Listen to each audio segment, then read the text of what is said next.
मैं ये कह रहा हूं कि जिन व्यक्तियों के लिए व्यवस्था लाई जा रही है, अगर उनसे संवाद कर लेने में कोई दिक्कत तो नहीं होनी चाहिए। हमसे बात होती है, हम अपनी बात रखते हैं कि ये समस्या है, ये दिक्कत है। दूसरा दूसरा मैं कह रहा हूं, इस पर लोग हैं इस देश में, अर्धसैनिक बलों को पेंशन नहीं दी जाती। एक भी स्पर्ड का आज तक मैंने बयान नहीं सुना। इस देश में नेता चार चार पेंशन लेता है, उस पर किसी स्पर्ड का बयान नहीं आया। इस देश में हजारों हजारों करोड़ के रुपए का भत्ता और सुविधा लेते हैं नेता, उस पर कोई स्पर्ड का बयान नहीं आया। स्पर्ड का बयान एक आम कर्मचारी के लिए बहुत जल्दी आ जाता है, और एक अर्धसैनिक बल के लिए एक एक भी हमने आज तक नहीं सुना किसी स्पर्ड को। भाई आपसे भी हम आपसे पूछें, हर व्यक्ति यही कहेगा कि इस देश का सबसे पहला हकदार पुरानी पेंशन का इस देश का अर्धसैनिक बल है, उसको आप दे दीजिए। नहीं दिया जाता। मेरा इतना निवेदन है, अगर हमने 20 साल 25 साल 30 साल सेवाएं दिया है किसी विभाग को, इस देश को, तो हम दूसरे के यहाँ हाथ फैलाने जाएं, इस सरकार के लिए तौहीन की बात है। और मैं कहता हूं, आपको अगर इतना भार लग रहा है तो ओपीएस जैसी व्यवस्था में जो सामाजिक सुरक्षा की एक्चुअल बात है, अगर मैं बात करूं सोशल सिक्योरिटी, उसका नाम आते ही मान ओपीएस आ जाता है।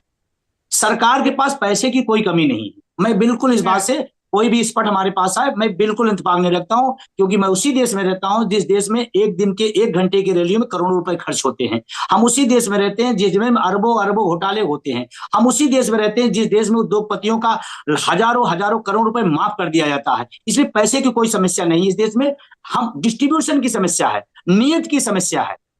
अच्छा ये बताएं आप, अगर पैसे की समस्या है तो एक एक व्यक्ति चार चार पेंशन कैसे ले सकता है? और अगर राष्ट्रभक्ति बहुत ज्यादा है तो सबसे पहले नेता लोग अपनी पेंशन छोड़ दे। एक नेता अपनी पेंशन नहीं छोड़ा है। हम किसी किसी पार्टी की बात नहीं कर रहा हूं, हम सारे लोगों की बात कर रहा हूं, वो सत्ता हो या विपक्ष हो, सांसद हो, विधायक हो, सबकी बात कर रहा हूं। देशभक्ति की बात सिर्फ आम कर्मचारियों के साथ होगी।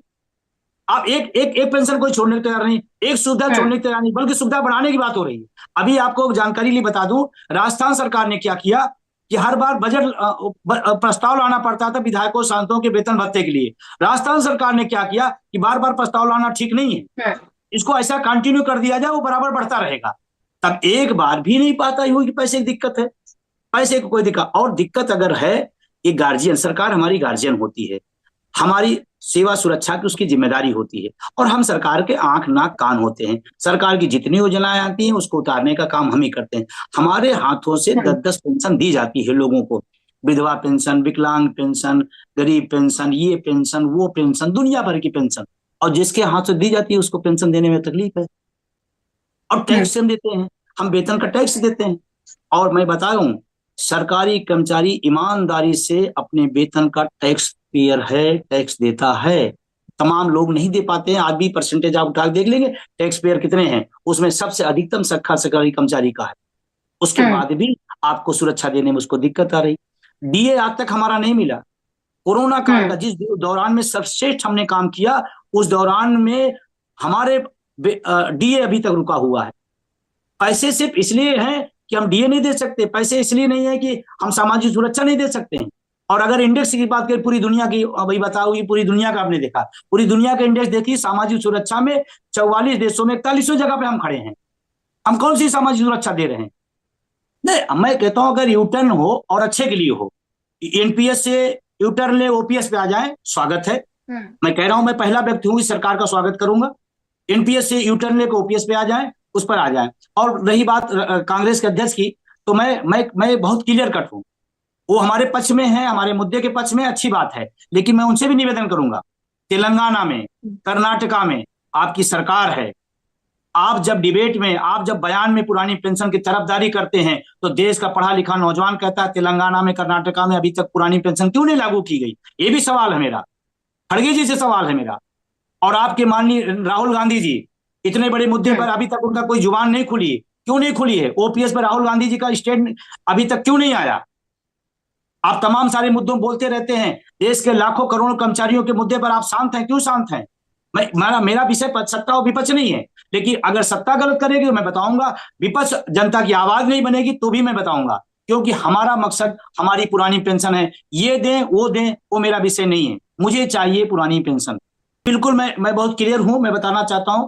मैं राजस्थान के मुख्यमंत्री जी को उस समय तत्कालीन जो पेंशन, पुरानी पेंशन बहाल की, गहलोत जी का, और मैं भूपेश बघेल जी का, और हिमाचल के मुख्यमंत्री जी का, सुक्खू साहब का मैं धन्यवाद देता हूं। प्रदेश के राज्य सरकारों ने इस पर एक निर्णय लिया और एक स्पष्ट नजरिया दिया, और उसकी बदौलत 3 राज्यों के अंदर पुरानी पेंशन बहाल हुई, और झारखंड के मुख्यमंत्री जो तारीफ करूंगा उन्होंने दिया। लेकिन जो कांग्रेस का केंद्रीय नेतृत्व है, मैं बहुत जिम्मेदारी के साथ कह रहा हूं, शायद इस मुद्दे पर कंफ्यूज है और पब्लिक स्टैंड में आने के लिए मीडिया में बैठकर बोल देते हैं। लेकिन मुझे ऐसा लगता है जब तक राहुल गांधी का बयान नहीं आता, इसका मतलब कि ओपीएस पर वो भी कंफ्यूज है, और ये कांग्रेस के लिए बहुत नुकसानदेह होगी। और इसमें निश्चित रूप से आज पूरा देश का कर्मचारी उम्मीद कर रहा है कि जब हमारे साथ चीटिंग हो रही है, जब हमारे साथ धोखाधड़ी हो रही है, तो उनको खुल करके सामने आना चाहिए। हमें पुरानी पेंशन देने की पैरोकारी विपक्ष के नेता का काम है। विपक्ष के नेता काम है जनता की आवाज को बुलंद करना, और अभी तक फिलहाल ओपीएस पर राहुल गांधी जी का कोई बयान ना दुर्भाग्यपूर्ण है। कांग्रेस पार्टी हो, चाहे भारतीय जनता पार्टी हो, चाहे सपा हो, बसपा हो, कम्युनिस्ट पार्टियां हो, मैंने सारे लोगों को पत्र लिखा और जिनसे जिनसे संभव हो पाया सबसे मुलाकात करके मैं निवेदन किया। मैंने राहुल गांधी से भी कई बार मुलाकात किया, मैंने उनसे भी निवेदन किया। मैं सारी राजनीतिक दलों से मिला, क्योंकि ये लोकतांत्रिक प्रक्रिया है, हमारा दर्द है तो वहीं से हल होना है, तो मैं उससे मिलूंगा, अपनी बात कहूंगा। और तमाम लोगों ने हमारे साथ दिया, तमाम लोगों ने अपना स्टैंड क्लियर किया, इसमें कोई दो राय नहीं है। लेकिन जब आप विपक्ष में हैं तो आपकी भूमिका बढ़ जाती है। हम जानते हैं लोकतंत्र में सत्ता का जितना काम है उससे ज्यादा काम विपक्ष का होता है। क्योंकि मैं पॉलिटिकल साइंस का छात्र भी हूं, तो मुझे ये बात जानकारी है अच्छी तरीके से। विपक्ष का काम जनता की आवाज में आवाज उठाना, और मैं उम्मीद करता हूं कि ये जो, या तो आप क्लियर नहीं हो, क्योंकि कर्नाटका, आप हिमाचल में वही व्यवस्था लागू कर सकते हो, कर्नाटका में नहीं लागू करोगे, ये क्यों भाई? ऐसा क्यों? आप राजस्थान में लागू करोगे, आप तेलंगाना में नहीं लागू करोगे। तो मैं इसलिए कह रहा हूं कि हो सकता है केंद्रीय नेतृत्व इस विषय पर असमंजस में हो, और उसे खुल करके पुरानी पेंशन के पक्ष में पैरोकारी करनी पड़ेगी, और सिर्फ पैरोकारी मुंह से नहीं, लड़ना पड़ेगा। अगर आप उम्मीद करते हैं तो आपको भी जनता के लिए सड़कों पर उतरना पड़ेगा। और ये देश का जो 1 करोड़ कर्मचारी एनपीएस का है, मैं आपको बताना चाहता हूं, ये कोई छोटा मोटा नहीं है, ये लेमैन नहीं है, पढ़ा लिखा है, और एक एक के पीछे 10-10 का 5-5 का परिवार है, करोड़ों लोग इसके साथ है, इस मुद्दे के साथ में। हम जब पेंशन पाते तो हम अकेले नहीं है, हमारा पूरा परिवार उसी चलता है, तो पूरा परिवार हमारे साथ खड़ा होता है। आने वाले समय में इसमें तमाम सारे वो लोग भी खड़े हो रहे हैं जो रिटायर हो गए एनपीएस में, वो अब अपनी बच्चों की लड़ाई लड़ने के लिए हमारे साथ खड़े हो रहे हैं। तो ये लड़ाई बड़ी है, व्यापक है, और हमारा एनएमओपीएस अटेवा का बिल्कुल क्लियर कट है। हमें ना एनपीएस पसंद है, ना यूपीएस पसंद है, हमारी पसंद ओपीएस है, और हम इसके लिए संघर्ष करेंगे, आगामी रणनीति बनाएंगे, और इस आंदोलन को और बड़ा और तेज करेंगे। किसी लब्बो लुआब में हम नहीं आएंगे। और जो लोग ओपीएस पाते हुए एनपीएस या यूपीएस की पैरोकारी कर रहे हैं, आज पूरे शिक्षक कर्मचारी समाज में उनकी थू-थू हो रही है। साथियों, इसी प्रकार की अपडेट्स और जानकारी के लिए हमारे चैनल से जुड़े रहिए। अगर आपने अभी तक चैनल सब्सक्राइब नहीं किया हो तो प्लीज पहले चैनल सब्सक्राइब कर लो और पास में जो बेल आइकन है उस ऑल पर सेट कर दे, ताकि आपको हमारा नए वीडियो नोटिफिकेशन प्राप्त हो पाए।